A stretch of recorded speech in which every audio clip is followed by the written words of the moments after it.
ಕೇರಳದ ಮಹಾದುರಂತವನ್ನ ಕಂಡ ನಂತರ ಬಹುತೇಕ ಕರ್ನಾಟಕದವರಿಗೆ ಇರುವಂತಹ ಪ್ರಶ್ನೆ, ವಯನಾಡಿನ ಸ್ಥಿತಿ ಕರ್ನಾಟಕಕ್ಕೆ ಬರುವಂತಹ ಚಾನ್ಸ್ ಇದೆಯಾ? ಇದ್ರೆ ಎಷ್ಟು ಕಡೆ ಅಂತಹ ಆತಂಕವನ್ನ ಸದ್ಯಕ್ಕೆ ಜಿಲ್ಲೆಗಳು ನೋಡ್ತಾ ಇದೆ? ಯಾವ ಜಿಲ್ಲೆ ಡೀಟೇಲ್ಸ್ ಅನ್ನು ನಾವು ಕೊಡ್ತೀವಿ. ಕರ್ನಾಟಕಕ್ಕೂ ಕೂಡ ವಯನಾಡಿನ ಸ್ಥಿತಿ ಬರುತ್ತಾ ಅನ್ನೋದು ಮೇಜರ್ ಪ್ರಶ್ನೆ. ವಯನಾಡು ಮಾದರಿಯಲ್ಲೇ ರಾಜ್ಯದಲ್ಲೂ ಕೂಡ ಗುಡ್ಡ ಕುಸಿತದ ಆತಂಕ ಇದೆ. ಕಳೆದ ಕೆಲ ವರ್ಷಗಳಲ್ಲಿ ಪ್ರವಾಸೋದ್ಯಮದ ಪ್ರಲೋಭನೆ ಅಥವಾ ಅಭಿವೃದ್ಧಿಯ ಪ್ರಲೋಭನೆಗೆ ಬಿದ್ದ ಪರಿಣಾಮ, ಪ್ರಕೃತಿ ಮೇಲೆ ದೌರ್ಜನ್ಯ ಮಾಡಿದ ಪರಿಣಾಮವನ್ನ ಕೆಲವರು ಈಗಾಗಲೇ ಅನುಭವಿಸ್ತಾ ಇದ್ದಾರೆ. ಹಾಗಾದ್ರೆ ಡೇಂಜರಸ್ ಸ್ಪಾಟ್ಸ್ ಕರ್ನಾಟಕದಲ್ಲಿ ಎಷ್ಟಿದಾವೆ ಅಂತ ಕೇಳಿದ್ರೆ ಆಲ್ಮೋಸ್ಟ್ 1272 ಭೂಕುಸಿತ ಸ್ಥಿತಿಗಳನ್ನ ನಾವು ಗಮನಿಸಿದ್ವಿ. ಹಾಗಾದ್ರೆ ಮಡಿಕೇರಿ ಭಾಗಕ್ಕೆ ನಾವು ಹೋಗೋದಾದ್ರೆ, ಮಡಿಕೇರಿಯಲ್ಲಿ ಕಳೆದ 4-5 ದಿನಗಳಿಂದ ನಿರಂತರವಾಗಿ ಮಳೆ ಆಗ್ತಾ ಇದೆ. ಪರಿಣಾಮ ಗುಡ್ಡ ಕುಸಿತದ ಆತಂಕ ಅಲ್ಲೂ ಕೂಡ ಇದ್ದೇ ಇದೆ. ಮಡಿಕೇರಿ ತಾಲೂಕಿನ 2ನೇ ಮೊಣ್ಣಂಗೇರಿಯ ಬೆಟ್ಟ ಪ್ರದೇಶದಲ್ಲಿ ಹಲವಾರು ಕಡೆಗಳಲ್ಲಿ ಈಗಾಗಲೇ ಬಿರುಕು ಕೂಡ ಮೂಡಿದೆ.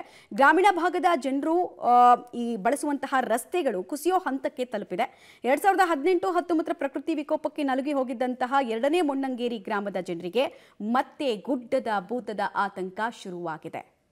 ಕೊಡಗು ಜಿಲ್ಲೆಯಲ್ಲಿ ಕಳೆದ 4-5 ದಿನಗಳಿಂದ ಮಳೆಯಿಂದ ಒಂದಲ್ಲ ಒಂದು ರೀತಿಯ ಅವಾಂತರಗಳ ಜೊತೆಗೆ ಮಳೆ ಕೂಡ ಹೆಚ್ಚಾಗ್ತಾನೆ ಇದೆ.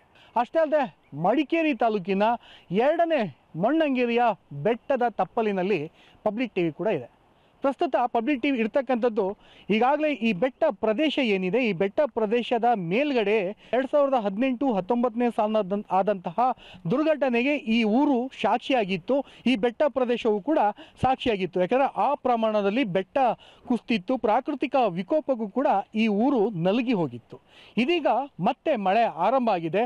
ಅದರಲ್ಲೂ ಕೂಡ ಆಗಸ್ಟ್ ತಿಂಗಳಿನ ಮಳೆ ಯಾವ ಪ್ರಮಾಣದಲ್ಲಿ ಇದೆ ಅಂದರೆ, ಬೆಟ್ಟದ ತಪ್ಪಲಿನಲ್ಲಿ ಮತ್ತೆ ಗುಡ್ಡಗಳು ಬಿರುಕು ಮೂಡಲಿಕ್ಕೆ ಆಗ್ತಾ ಇವೆ. ಯಾಕಂದರೆ ಇದು ನೀವು ದೃಶ್ಯದಲ್ಲಿ ನೋಡಿ ಯಾವ ಪ್ರಮಾಣದಲ್ಲಿ ಈಗಾಗಲೇ ಬಿರುಕು ಮೂಡಿರ್ತಕ್ಕಂಥದ್ದು ಅಂದರೆ, ಈ ಸಂಪೂರ್ಣವಾಗಿ ಮೇಲ್ಭಾಗದ ಗ್ರಾಮಸ್ಥರು ಕೂಡ ಇದೇ ರಸ್ತೆಯ, ಈ ಬೆಟ್ಟದ ತಪ್ಪಲು ಏನಿದೆ ಈ ರಸ್ತೆಯ ಮೂಲಕ ಮಂಗಳೂರಿನ ರಾಷ್ಟ್ರೀಯ ಹೆದ್ದಾರಿಗೆ ಕನೆಕ್ಟಿವಿಟಿ ಇರ್ತಕ್ಕಂಥ ರಸ್ತೆ. ಆದರೆ ಇದೀಗ ಈ ರಸ್ತೆ ನಿರಂತರವಾದಂತಹ ಮಳೆ ಬಂದಂತಹ ಪರಿಣಾಮದಿಂದ ಈ ರಸ್ತೆ ಇಂಚಿಂಚು ಕೂಡ ಕೆಳಗೆ ಕುಸಿತಾ ಇದೆ.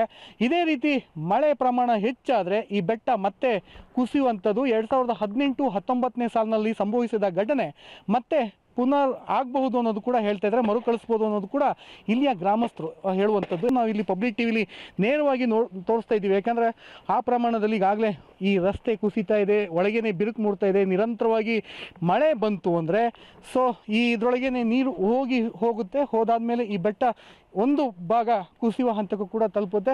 ಈ ಬರೀ ಬಿರುಕು ಈ ಭಾಗದಲ್ಲಿ ಮಾತ್ರ ಅಲ್ಲ, ಎಷ್ಟೋ ಬೆಟ್ಟದ ತಪ್ಪಲಿನ ತುದಿಯಿಂದ ಕೆಳಗಡೆ ಇರ್ತಕ್ಕಂಥ ರಾಷ್ಟ್ರೀಯ ಹೆದ್ದಾರಿ ಏನಿದೆ ಅಲ್ಲಿ ತನಕನೂ ಈ ಬಿರುಕು ಕೂಡ ಮೂಡಿರ್ತಕ್ಕಂಥದ್ದು.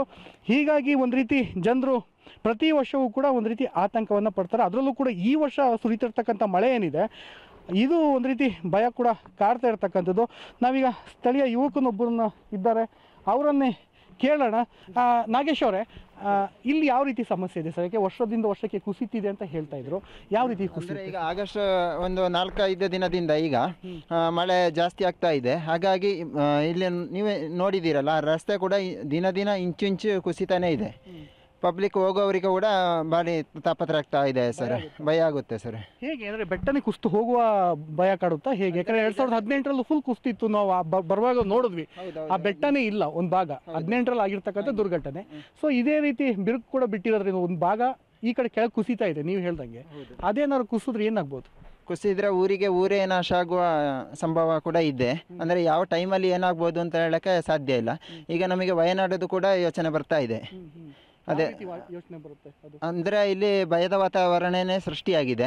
ಯಾವ ಟೈಮಲ್ಲಿ ಏನಾಗುತ್ತೆ ಅಂತ ಹೇಳಕ್ಕೆ ಸಾಧ್ಯ ಇಲ್ಲ ಸರ್. ಈಗ ಪ್ರತಿ ಮಳೆಗಾಲ ಬಂತಂದ್ರೆ ಈ ಸುತ್ತಮುತ್ತ ಇರ್ತಕ್ಕಂಥ ಜನರು ಯಾರಿದ್ದಾರೆ, ಈ ಗ್ರಾಮಸ್ಥರು 2ನೇ ಮೊಣ್ಣಂಗೇರಿ ಸುತ್ತಮುತ್ತ ಇರ್ತಕ್ಕಂಥ ಪ್ರದೇಶದ ಜನರು ಮಳೆಗಾಲದಲ್ಲಿ ಇರ್ತಾರೆ ಅಥವಾ ಬೇರೆ ಎಲ್ಲರೂ ಹೋಗ್ಬಿಡ್ತಾರ ಹೇಗೆ? ಮಳೆಗಾಲ ನೆಂಟರ ಮನೆಗೆ, ಸಂಬಂಧಿಕರ ಮನೆಗೆಲ್ಲ ಮಳೆ ಜಾಸ್ತಿ ಆದ ಸಂದರ್ಭದಲ್ಲಿ ಖಾಲಿ ಮಾಡ್ತಾರೆ ಮನೆ.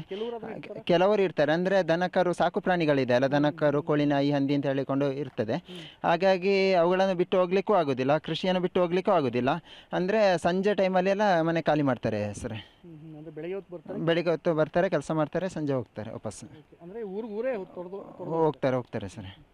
ಇದು ಇಲ್ಲಿಯ ಸ್ಥಳೀಯ ಯುವಕರೊಬ್ಬರು ಹೇಳುವಂಥ ಮಾತುಗಳು. 2ನೇ ಮೊಣ್ಣಂಗೇರಿಯ ಬೆಟ್ಟದ ತಪ್ಪಲಿಗೆ ಪಬ್ಲಿಕ್ ಟಿವಿ ಬಂದಂತಹ ಸಂದರ್ಭದಲ್ಲಿ ಇದೀಗ ಮಂಜು ಮುಸುಕಿದ ವಾತಾವರಣ ಕೂಡ ಇರ್ತಕ್ಕಂಥದ್ದು ಬೆಟ್ಟದ ತಪ್ಪಲಿನಲ್ಲಿ. ಆದರೆ ನೀರು ಯಾವ ರೀತಿ ಬರ್ತಾ ಇದೆ ಅಂತ ನೀವು ನೋಡ್ಬೋದು. ಯಾಕಂದರೆ ಪ್ರಾಕೃತಿಕ ದತ್ತವಾಗಿ ಬರುವಂಥ ನೀರು ಅಷ್ಟೇ ಶುದ್ಧವಾಗಿರ್ತದೆ, ಅಷ್ಟೇ ಚೆನ್ನಾಗಿ ಬರುತ್ತೆ. ಆದರೆ ಕೆಸರು ಮಿಶ್ರಿತವಾದಂತಹ ನೀರು ಬಂದರೆ ಇದೆಲ್ಲೋ ಒಂದು ಕಡೆ ಭೂಮಿಯ ಅಡಿಯಿಂದ ಕೂಡ ನೀರು ಬರುವ ಸಾಧ್ಯತೆಗಳು ಕೂಡ ಹೆಚ್ಚಿರುತ್ತೆ. ಭೂಮಿಯ ಅಂತರಾಳಕ್ಕೆ ನೀರು ಇಳಿದು ಈ ರೀತಿ ಕೆಸರು ಮಿಶ್ರಿತವಾದಂತಹ ನೀರು ಬಂದರೆ ಮುಂದಿನ ದಿನಗಳಲ್ಲಿ ಇದೇ ರೀತಿ ಏನು ಬಿರುಕೆಲ್ಲ ಮೂಡಿರ್ತಕ್ಕಂಥದ್ದು ಬೆಟ್ಟ ಪ್ರದೇಶಗಳಲ್ಲಿ ಅಲ್ಲೆಲ್ಲವೂ ಕೂಡ ನೀರು ಹೋದಂತಹ ಸಂದರ್ಭದಲ್ಲಿ ಸಂಪೂರ್ಣವಾಗಿ ಬೆಟ್ಟ ಕೂಡ ಕುಸಿಯುವ ಹಂತಕ್ಕೆ ಕೂಡ ತಲುಪುತ್ತೆ. ಕಳೆದ 4-5 ದಿನದಿಂದ ಸುರಿಯುವ ಮಳೆಯಿಂದ ಜನರು ಒಂದು ರೀತಿ ಆತಂಕಕ್ಕೆ ಒಳಗಾಗ್ತಿದ್ದಾರೆ. ನದಿ ಪಾತ್ರದ ಜನರು ಒಂದು ರೀತಿ ನೀರು ಬರುತ್ತೆ, ಕಾವೇರಿ ನೀರು ಹೆಚ್ಚಾಗಿ ಬರುತ್ತೆ ಅಂತ ಒಂದು ರೀತಿ ಆತಂಕ ವ್ಯಕ್ತಪಡಿಸ್ತಾ ಇದ್ದಾರೆ. ಮತ್ತೊಂದೆಡೆ ಗುಡ್ಡಗಾಡಿನ ಜನರು ಕೂಡ ಈ ಪ್ರಮಾಣದಲ್ಲಿ ಬೆಟ್ಟದ ತಪ್ಪಲಿನಿಂದ ಕೆಸರು ಮಿಶ್ರಿತವಾದಂತಹ ನೀರು ಬರ್ತಾ ಇದ್ರೆ ಮುಂದೊಂದು ದಿನ ಕುಸಿಯುವ ಹಂತಕ್ಕೆ ಕೂಡ ತಲುಪೋದು. ಯಾಕಂದರೆ ವಯನಾಡಿನಲ್ಲಿ ಆಗಿರ್ತಕ್ಕಂಥದ್ದು ಇತ್ತೀಚಿನ ದಿನಗಳಾದಂತಹ ಬೆಳವಣಿಗೆ ಏನಿದೆ ಇದು ಸಾಮಾನ್ಯವಾಗಿ ಬೆಟ್ಟ ಕುಸಿಯುವ ಹಂತಕ್ಕೆ ಕೂಡ ತಲುಪುತ್ತೆ. ಹೀಗಾಗಿ ಇದರ ಕೆಳಭಾಗದಲ್ಲಿ ಇರ್ತಕ್ಕಂಥ ಹಲವಾರು ಮನೆಗಳ ಜನರು ಒಂದು ರೀತಿ ಆತಂಕಕ್ಕೆ ಒಳಗಾಗ್ತಿದ್ದಾರೆ ಅಂತಲೇ ಹೇಳ್ಬೋದು. ಕ್ಯಾಮ್ರಾಮನ್ ಶಿವ ಜೊತೆ ಮಲ್ಲಿಕಾರ್ಜುನ್, ಪಬ್ಲಿಕ್ ಟಿವಿ, ಮಡಿಕೇರಿ. ಹಾಸನದ ಸಕಲೇಶಪುರ ಭಾಗದಲ್ಲಿ ಶಿರಾಡಿ ಘಾಟ್ ಹಾದು ಹೋಗುತ್ತೆ. ಬಟ್ ಇಲ್ಲಿ 3 ದಿನಗಳಿಂದ ಗುಡ್ಡ ಕುಸಿತ ಆಗ್ತಾನೆ ಇದೆ. ಪದೇ ಪದೇ ಗುಡ್ಡ ಕುಸಿತ ಆಗ್ತಾ ಇರೋದ್ರಿಂದ ರಸ್ತೆ ಸಂಚಾರವನ್ನು ತಾತ್ಕಾಲಿಕವಾಗಿ ಬಂದ್ ಮಾಡಲಾಗಿದೆ. ಟನ್ ಗಟ್ಟಲೆ ಬಿದ್ದಿರುವಂತಹ ಮಣ್ಣನ್ನು ತೆರವುಗೊಳಿಸುವಂತಹ ಕಾರ್ಯಾಚರಣೆಯನ್ನು ಕೂಡ ಮಾಡಲಾಗ್ತಾ ಇದೆ. ಹಾಗಾದ್ರೆ ಅಲ್ಲಿನ ಸ್ಥಿತಿಗತಿ ಹೇಗಿದೆ, ಯಾವ ರೀತಿ ಆತಂಕ ಇದೆ ಅನ್ನೋದ್ರ ಬಗ್ಗೆ ಒಂದು ಪ್ರತ್ಯಕ್ಷ ವರದಿ ಇದೆ, ನೋಡ್ಕೊಂಡು ಬರೋಣ ಬನ್ನಿ. ಹಾಸನ ಜಿಲ್ಲೆಯಲ್ಲಿ ಧಾರಾಕಾರವಾಗಿ ಮಳೆಯಾದ ಪರಿಣಾಮ ರಾಷ್ಟ್ರೀಯ ಹೆದ್ದಾರಿ 75 ಬೆಂಗಳೂರು-ಮಂಗಳೂರು ಶಿರಾಡಿಘಾಟ್ ರಸ್ತೆಯಲ್ಲಿ ಪದೇ ಪದೇ ಭೂಕುಸಿತವಾಗ್ತದೆ. ಇದಕ್ಕೆ ಪ್ರಮುಖವಾದಂಥ ಕಾರಣ ಅವೈಜ್ಞಾನಿಕ ಕಾಮಗಾರಿ. ಒಂದೆಡೆ ಶಿರಾಡಿ ರಸ್ತೆಯಲ್ಲಿ ಭೂಕುಸಿತವಾದೆ, ಇನ್ನೊಂದೆಡೆ ಪಶ್ಚಿಮ ಘಟ್ಟ ಪ್ರದೇಶಕ್ಕೂ ಹಾನಿಯಾಗ್ತದೆ. ಈಗ ನೀವು ದೃಶ್ಯದಲ್ಲಿ ಗಮನಿಸ್ಬೋದು, ಇದು ಪಶ್ಚಿಮ ಘಟ್ಟ ಪ್ರದೇಶ ಸಕಲೇಶಪುರ ಹಸಿರು ಕಾರಣದಿಂದ ಯಾವಾಗಲೂ ಕಂಗೊಳಿಸ್ತಿತ್ತು. ಇದರ ಮಧ್ಯೆ ಸರ್ಕಾರದ ಯೋಜನೆಗಳು ಬಂದು ಒಂದೆಡೆ ಪವರ್ ಪ್ರಾಜೆಕ್ಟ್ ಬಂದರೆ ಮತ್ತೊಂದೆಡೆ ಎತ್ತಿನ ಹೊಳೆ ಯೋಜನೆ ಬಂತು. ಈ ಎತ್ತಿನ ಹೊಳೆ ಯೋಜನೆ ಪೈಪ್ಲೈನ್ಗಾಗಿ ಗುಡ್ಡವನ್ನು ಅವೈಜ್ಞಾನಿಕವಾಗಿ ಬಗೆಯಲಾಗಿದೆ. ಇದರಿಂದಾಗಿ ಮಳೆಗಾಲದಲ್ಲಿ ಪದೇ ಪದೇ ಮಣ್ಣು ಕುಸಿತವಾಗ್ತಾಯಿದೆ. ಇದು ಪ್ರಮುಖವಾದಂತಹ ಒಂದು ಕಾರಣವಾಗಿದೆ. ಈ ಎತ್ತಿನ ಹೊಳೆ ಯೋಜನೆ ಪಶ್ಚಿಮ ಘಟ್ಟದ ಕಾಡಿನ ಮಧ್ಯೆ ಬಂದಿರೋದ್ರಿಂದ ಎರಡೂ ಬದಿಯಲ್ಲಿ ಈ ಗುಡ್ಡವನ್ನು ಬಗೆಯಲಾಗಿದೆ. ಆ ಬಗೆದ ಪರಿಣಾಮ ಮಳೆಗಾಲದಲ್ಲಿ ಸಂಪೂರ್ಣವಾಗಿ ಗುಡ್ಡ ಕುಸಿತವಾಗ್ತಾಯಿದೆ. ಇದರಿಂದಾಗಿ ಕಾಡು ಏನಿದೆ ಅದು ಸಹ ಹಾನಿಯಾಗ್ತಿದೆ. ಮತ್ತೊಂದೆಡೆ ಶಿರಾಡಿಘಾಟ್ ರಸ್ತೆ 75 ದೊಡ್ಡ ತಪ್ಪಲು ಬಳಿ ನೋಡ್ಬೋದು, ಚತುಷ್ಪಥ ರಸ್ತೆ ಅಗಲೀಕರಣಕ್ಕಾಗಿ ಅವೈಜ್ಞಾನಿಕವಾಗಿ ಮಣ್ಣನ್ನು ಬಗೆಯಲಾಗಿದೆ. ಈ ಮಣ್ಣು ಒಂದು ರೀತಿ ಕೆಸರುಮಯವಾಗಿರ್ತದೆ. ಯಾಕೆಂದರೆ ಮಳೆಗಾಲದಲ್ಲಿ ಆದಷ್ಟು ಬೇಗ ಇದು ನೀರಿನ ತೇವಾಂಶವನ್ನು ಹೀರ್ಕೊಳ್ಳುತ್ತೆ. ಪದೇ ಪದೇ ಮಳೆ ಬೀಳ್ತಾ ಇರೋದ್ರಿಂದ ಅದು ಸಂಪೂರ್ಣವಾಗಿ ಕೆಸರುವಾಗಿ ಮೇಲಿಂದ ಕುಸಿದು ಬರ್ತದೆ. ಅಲ್ಲದೆ ರಸ್ತೆಯ ಮೇಲೆ ಏನಿದೆ ಆ ಪಕ್ಕ ಹಾಗೂ ಮೇಲೆ ಮರಗಿಡಗಳಿದೆ ಅವೆಲ್ಲವೂ ಸಹ ರಸ್ತೆಗೆ ಕುಸಿದು ಬರ್ತವೆ. ಹೀಗಾಗಿ ಈ ಭಾಗದಲ್ಲಿ ಸಂಚರಿಸುವಂತಹ ವಾಹನಗಳು ಜೀವವನ್ನು ಕೈಯಲ್ಲಿ ಹಿಡಿದು ಪ್ರತಿನಿತ್ಯ ಸಂಚಾರವನ್ನು ಮಾಡಬೇಕು.